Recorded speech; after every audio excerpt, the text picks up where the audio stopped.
Hello, I'm Pamela Davis. Welcome to episode 64 of the Well Done Life podcast.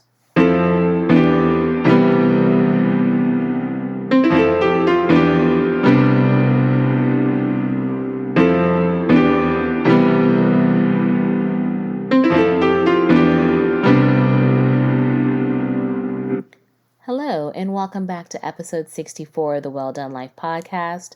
I'm your host, Pamela Davis. If you are new here, hey, welcome. I am so glad you're here. I hope you stay a while. If you've been here before, thank you so much for continuing to rock with me. Your support means everything.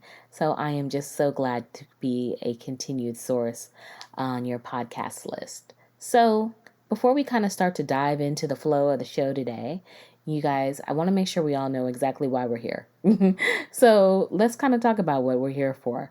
The Well Done Life podcast is a safe space for women to share our stories. I personally am of the belief that women are the foundation of society. I also believe that each of us has a story to share. So when you cultivate a space where women can come together, share our stories, we can open and grow for each other, I think magical things happen. And I am personally of the belief that all of our stories add value because no one is an expert at this thing called life. So that's why I created the Well Done Life, because I wanted to create that place where magical stories can be shared, where growth can happen, and we can all do things that will support each other on this journey. So thank you for joining my ever-evolving journey. I want to also say thank you to everyone for last week. I was off and I was celebrating Mother's Day with my mom, and I really just appreciate the support and encouragement of being away. I saw other comments on other episodes, and I really just want to say thank you.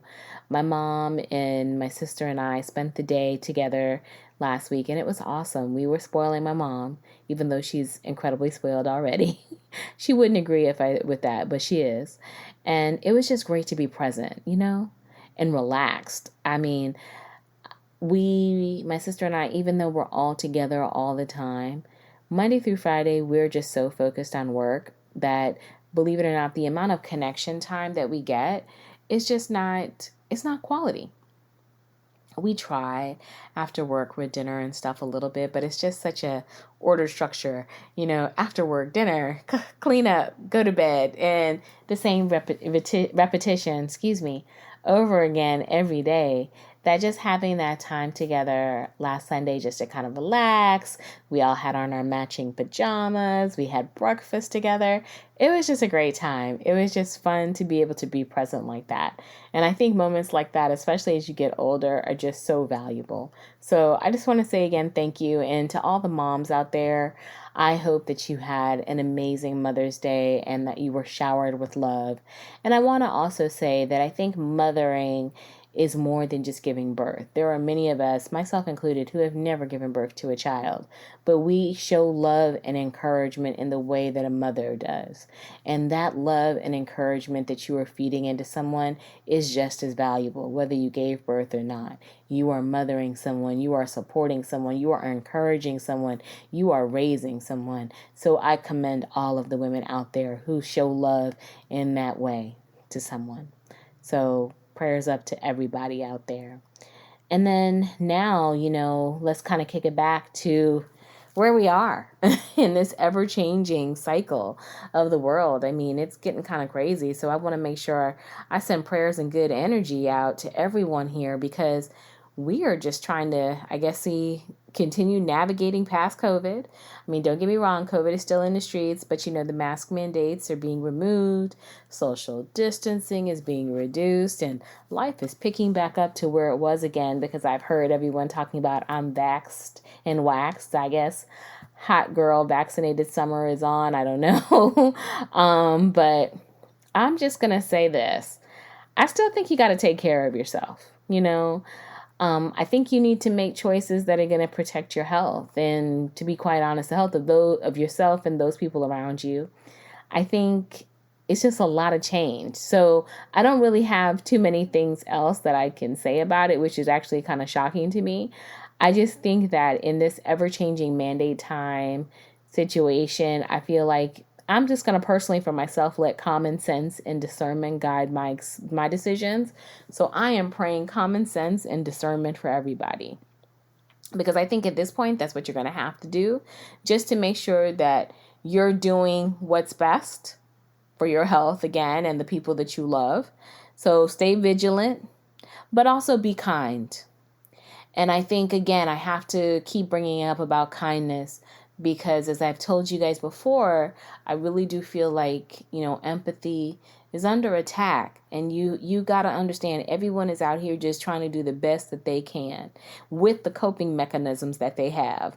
And let me say that again. Everyone is just doing the best that they can with the coping mechanisms that they have. So essentially, everybody is just trying to do what they can and make it through with whatever little bit of coping mechanism that they have, whatever that looks like, even though it may not make sense to you, they're just doing their best. So the best thing to try to do sometimes is, let me just try to understand where that person is coming from versus trying to judge, because the amount of energy that you will spend trying to judge people through all the madness, you'll be exhausted. And that's just not productive for yourself, and it's not productive for that person. It's better to seek to understand than to seek to judge. So I wish everyone, again, would try to use that as we are trying to navigate, especially through COVID, especially with the masking and the vaccinations. It's not your place to worry about it. At this point, it's time to focus again back on ourselves and mind the business that pays us so that we can live our best lives together. And then also, when I think about being kind and being empathetic, I really do feel like we have to tap back into also the gratitude, because I know personally, I feel extremely grateful. I live in a country where I can get the vaccine if I wanted the vaccine, and I got the vaccine. But I've heard about countries such as India and Kenya that are really struggling with a lack of vaccines available and extremely high cases of sickness and death. And it's terrible. And it's just unfortunate. So we can't take for granted what we have. We have to think about that in all the instances, because we can make those choices that a lot of people just don't have the option to do. So again, I think we should mix in some gratitude, some common sense, discernment, while minding the business that pays us as we move forward.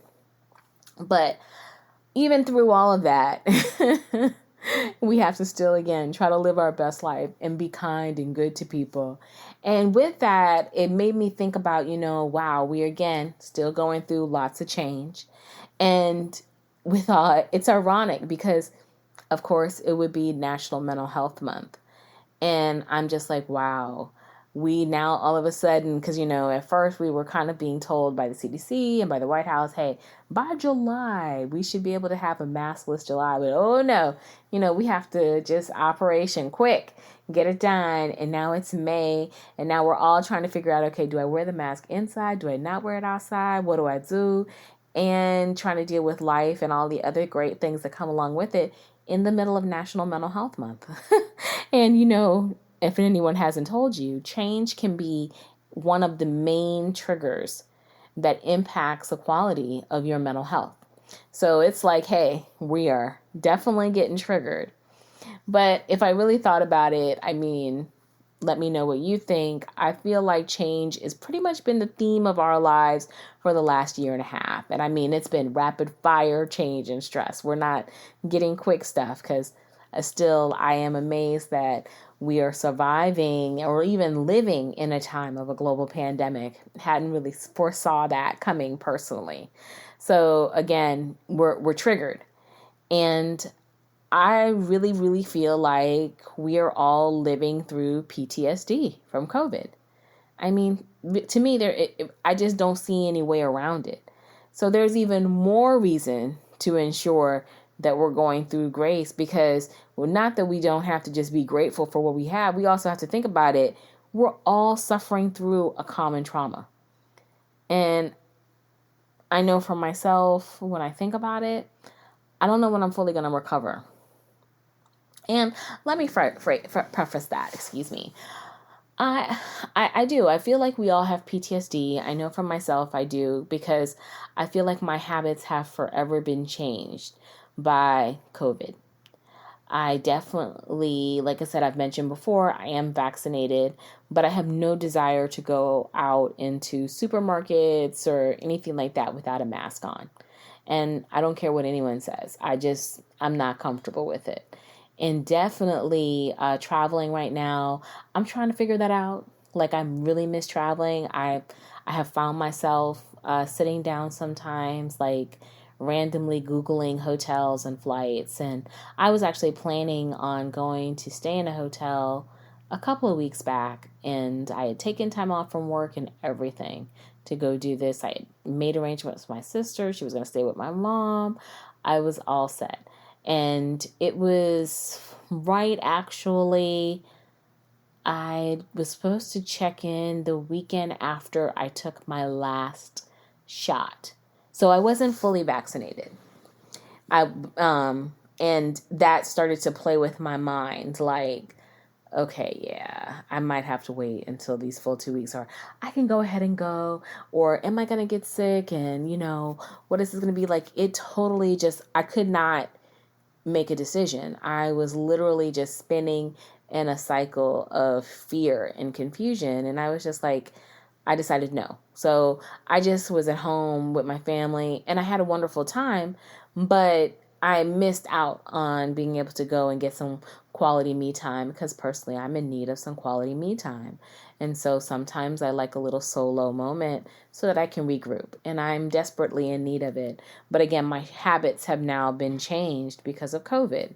So I say all that to say I feel like I'm not alone. I feel like we all have forever been changed by COVID. But it's like, how are we going to move through it? How are we going to continue to go and live our lives? And I'll be honest right now, I feel like it's like you have to, like a crapshoot, you just got to try it and you got to go. But at the same time, that doesn't really bode well, if I think about it, for most of us in our mental health.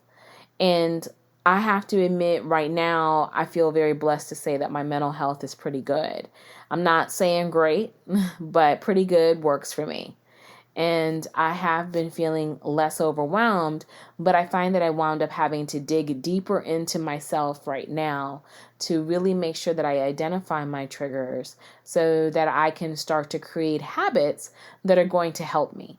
And with this being National Mental Health Month, I thought this would be a great episode to talk about, some things that you can incorporate into your everyday life right now that may be able to help you process through some of your triggers and help you be able to kind of create habits that are going to help you feel less overwhelmed, less stressed, and help make sure that your mental health is pretty good, if not excellent.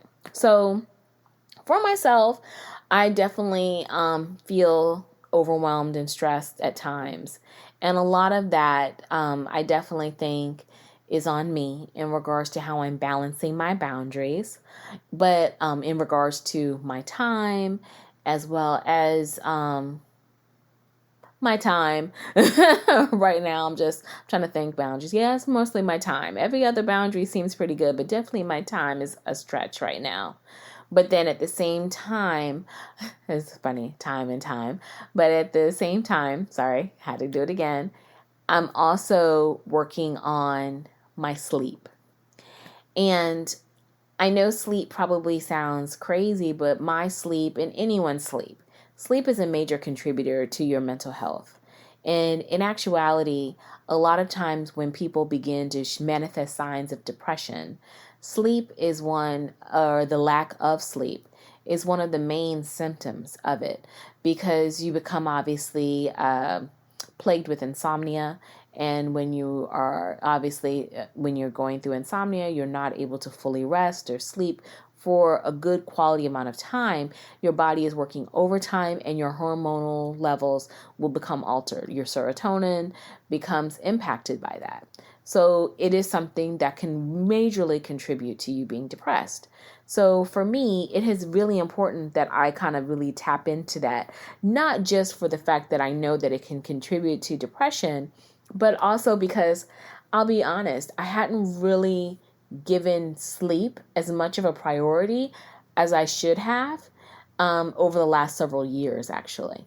and I think I've spoken about this before on other pods, back after my father died in 2010, I had PTSD. It was so traumatic and it happened so quickly. And one of the manifestations of that PTSD from my grief and the stress of everything was that I had insomnia really bad, and it happened almost instantaneously. And if I think about it, I think that probably took place because of the circumstances, because I had to just go so quickly to South Florida after my dad passed away. I was in go mode from that moment that I made the call until I got there and on, that I didn't give my body time enough to rest. I would get cat naps here and there, so don't think I haven't slept over the course of the years. I have, but one of the things that plagued me was I could not sleep in complete silence. So I would literally run my television all night long to help me be able to rest. I had to have it. There had to be some type of noise because I was afraid to let my mind be quiet, because my thoughts would start to come up of the grief and just all of the different things, and I couldn't process it properly. So I didn't sleep well for a very long time, and that did definitely contribute to my depression. But over the past couple of years, last maybe year or two, it has started to get better. I would start to have moments where I could actually cut the television off to go to sleep. However, a month ago, so it's, yes, very recent, I made a commitment to myself to say, I really just want to dig deeper into fixing this. Just for full context, before I started sleeping with the television constantly having to be on, I was one of those people who believed that television really doesn't belong in the bedroom. Your bedroom is made for sleeping and for sex. It's not made for television. But when my dad passed away, I threw that out the window and dragged this television upstairs into my room. So that's how I got a TV in my room. But back to this story. So like I said, I made the commitment a month ago to kind of help me balance out that habit. So one of the things that I did was I said, I'm going to develop a sleep routine. And I wanted to make sure that my routine was something that I committed to. So I wrote it down. And there are habits that I have started to prepare myself for that I institute every day to make sure that I stay committed to this plan. And luckily, it's been over 30 days, so now it is a routine, and I want to share it with you. And I'm only sharing it with you just because I think there are little things that, like I said earlier, each of us can do that will help contribute to creating a more restful environment. Because you kind of have to remember, when you have that restful environment and you allow your body to just rest, to sleep, to enjoy, to relax, it just will impact you in so many other areas of your life. And we'll talk a little bit more about that. But here's my sleep pattern, or different things that I do. So number one, I will not do any work, personal or professional, past 8 o'clock at night. I don't care what it is. The presentations for work due tomorrow. So I make sure that during the day I try to power through when I have those power hours, when I know that my mind is my most alert, so that I don't have to work at night. I won't answer email for the podcast or anything. I don't answer the phone for text. After 8 o'clock, I got to let it go. So there's no working, nothing. And there's no eating past 8 o'clock as well. Normally, as a family, we have dinner probably between 7 and 7:30 at the latest. And if my sister's working late and I have to pick her up later, I'll eat early with my mom to ensure that I have that same habit going. One, it's really good for your digestion. So that way your body doesn't have to work so hard at night trying to process food. Two, it's also good because, again, you're eating past a certain 8 o'clock, and depending on what you're eating, you're fueling your body with more energy. So that could contribute to you staying up. So I make it a point not to do that. It's not a weight loss thing or anything like that. It really is for me more of a rest situation. Three, in my room, I make sure that I have low to medium bright lights on in my room when I'm getting ready for bed. So like right now, it is 9:39 on Saturday and I'm recording here and I have on my ceiling fan, but I have like changed out the lighting to maybe like a 50 watt. It's very low. It's just bright enough so that it creates like a medium tone. If it's too bright, you're going to naturally want to be energized. But if you start to dull and dim the lights down, your body starts to think, oh, okay, it's time to relax, it's time to rest. And you start to create that relaxation, that tone. The television, number 4, must go off at 10 p.m. during the week and 11 p.m. on the weekend. Now, for myself, I have certain shows that I love to watch. And I've kind of talked to you guys about like my 90-Day Fiance addiction. I like a little Real Housewives here and there. But primarily, most of my television watching happens on Sunday with my sister. We record a lot of the favorite shows that we have and we watch them on Sunday. That's part of our routine.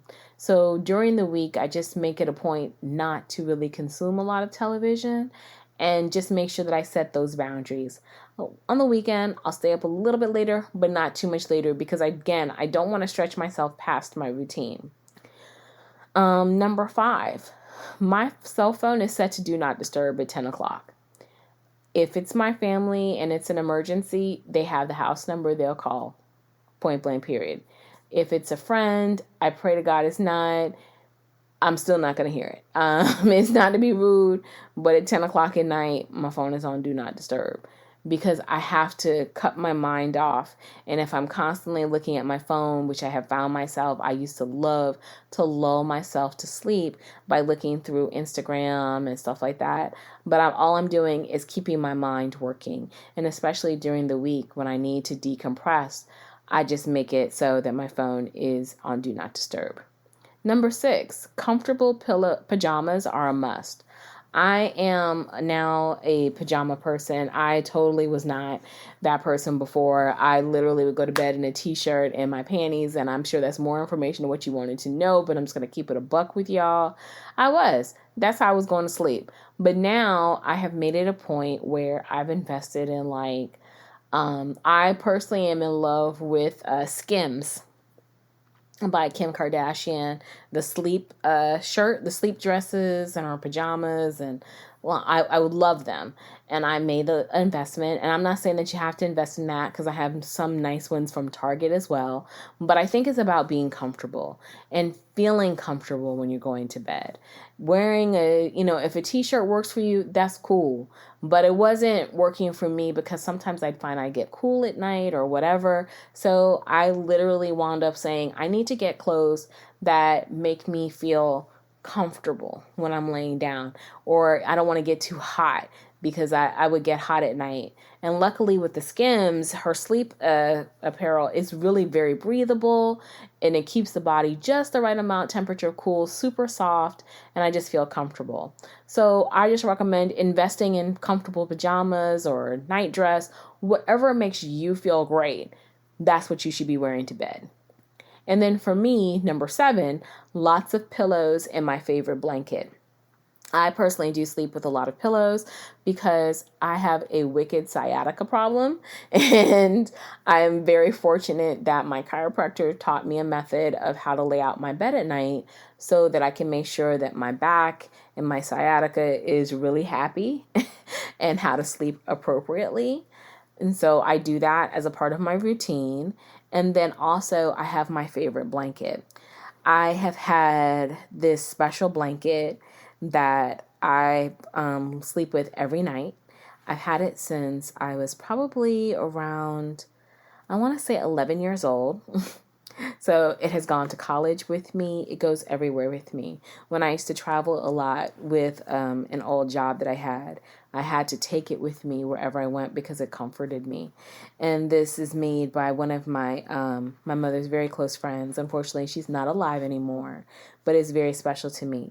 So I keep it with me and I sleep with it every night. So find something, if it's a favorite blanket or a favorite shirt. It's all about comfort. It creates that feeling like a warm hug for me. And it just makes me feel secure. So I sleep with it. And again, it's all about creating your comfortable space. And I think that's key, because when you're comfortable and you're relaxed, you naturally will fall into sleep. And I've personally found that I fall asleep super quick now.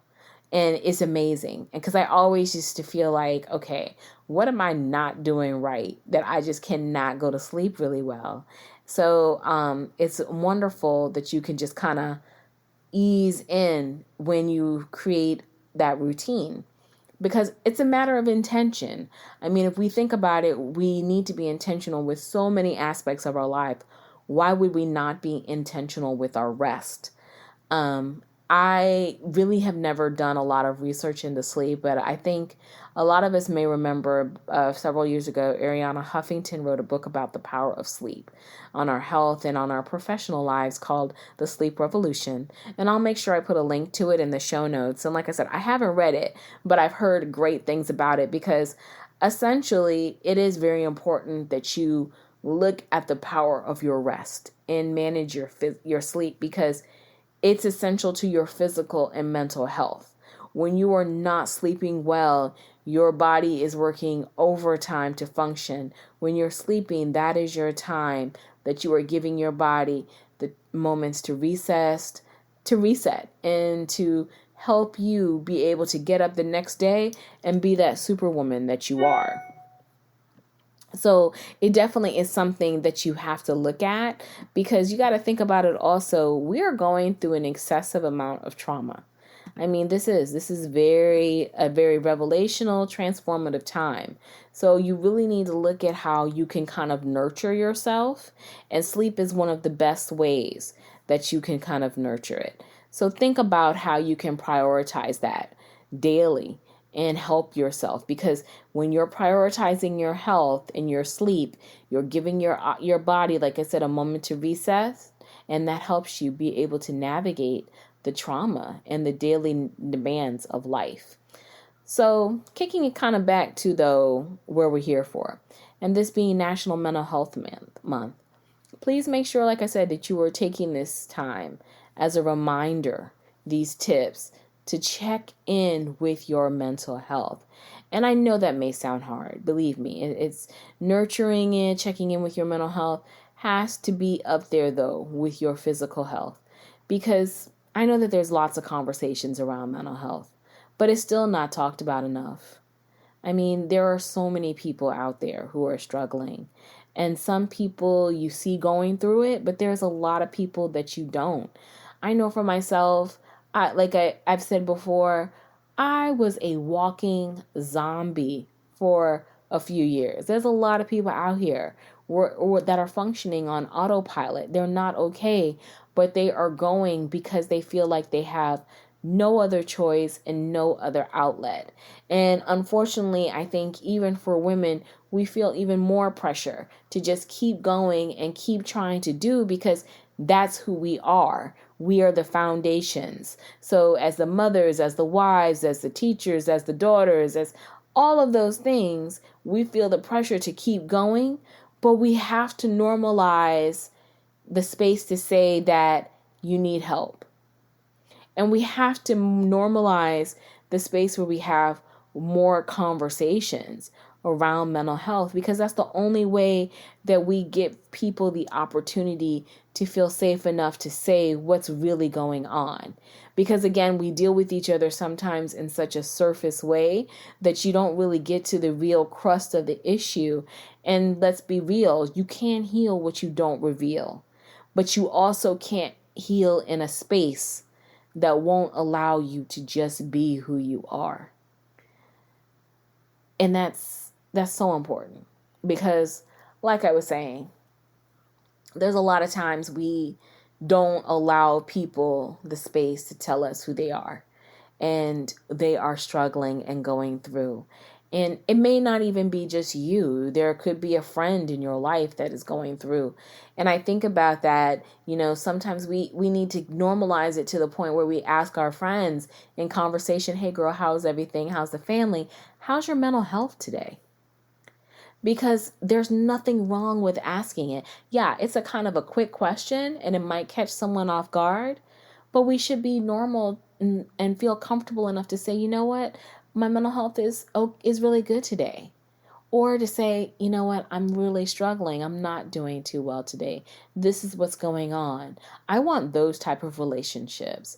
I think I've mentioned it to you before. I do have a friend who says that to me. And it used to kind of catch me off guard. But now, whenever she asks, I'm very forthcoming.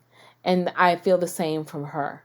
And it feels really great. And I want more of us to be able to have those kind of conversations with people, because it's just so important to be able to lay down the guard sometimes.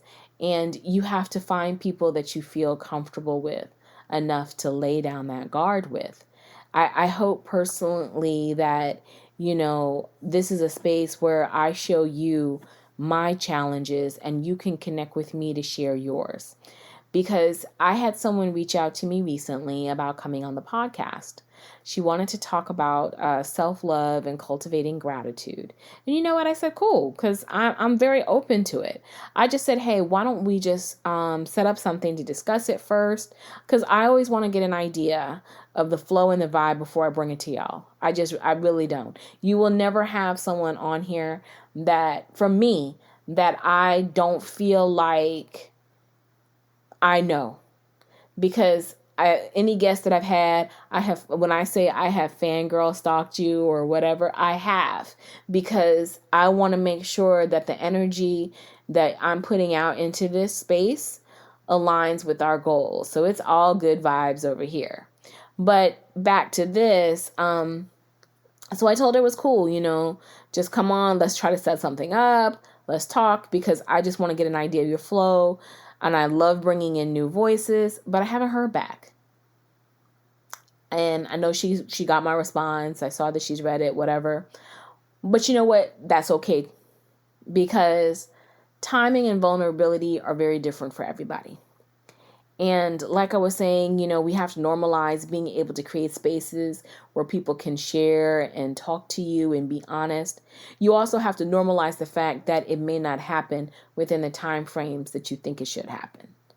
And that's all right. And you have to be okay with understanding that, because again, timing and vulnerability are different for every person.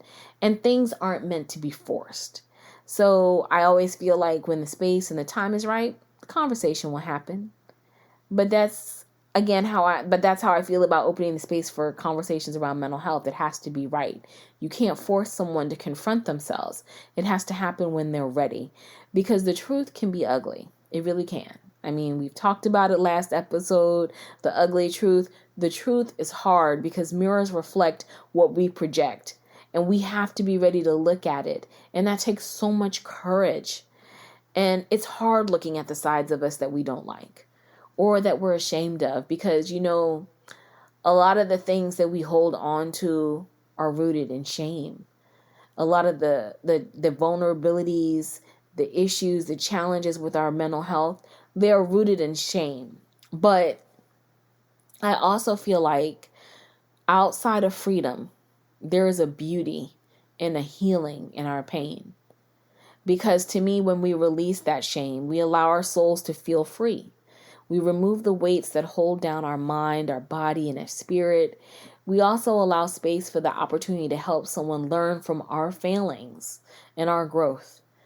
And we hopefully will help them avoid traps that we fell into, because, let's really be honest. How many of us know, yeah, girl, if I can pull you up so you don't do the same thing that I did, that's a blessing. And to me, all of that is 360-degree growth, especially as you're going through life, especially as you're trying to create space for people to be able to share their truths, their mental health challenges, their vulnerabilities, all of that. But when we're going through it, we can't see that. And that's why we have to create that space for honest conversations around challenges, around mental health. But, even though I think that there's more opportunity for us to have conversations around mental health, I'm very inspired by the conversations and books that I see happening as of late around it. It's a beautiful thing because I'm actually about to start a new book and I'm really excited to read it. I just got in the mail today. It's called You Are Your Best Thing by Tarana Burke and Brene Brown. And it's an anthology of vulnerability, shame, resilience, and the Black experience. And it's just, I've heard so many great things about it. And if you are not familiar with Tarana Burke was actually a part of the Silence Breakers and the Me Too movement. And she was named Time Magazine's 2017 Person of the Year. And she was also listed as one of Time's 100 most influential people in 2018. And she has been in this movement for well over 20 years.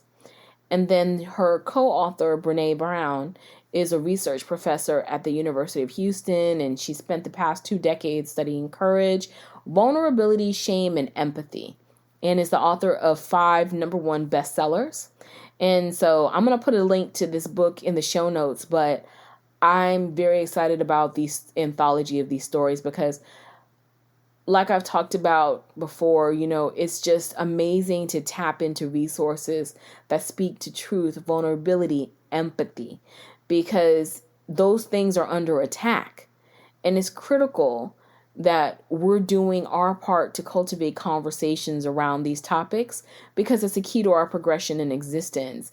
It's a key to us being able to have more real dialogue. It's a key to us being able to help ourselves in this struggle against mental health challenges in every area of our life. It's our existence on the line. So we need to really be able to tap into things that help us be able to breed more depth in our interactions with each other, because we need each other as we're looking to move forward. So very excited. I will definitely share gems about that book as I start to read it. I don't know if I'm going to get a chance to read some of it tonight because it's almost bedtime, but we'll see how that all shakes out. I may have to just violate a little bit because I can't wait to read it. But essentially, though, back to this, I'm sending each of you love and prayers this week. I want you to have great health, happiness, and rest. And make sure that, you're creating that space for open and honest conversations in your life. There's someone that's close to you right now that could use a great conversation. Don't be afraid to reach out. Don't be afraid to just ask, how's your mental health? You never know what you will hear. Don't be afraid of it. But even if you are afraid, I'm telling you, growth is on the other end of that. And I am believing great things for you, for all of you. So I wish you all the best. All of my social information will be in the show notes, along with links to the books that I've mentioned this week. I cannot wait to talk to you guys next week. Feed your heart and your soul. Bye-bye.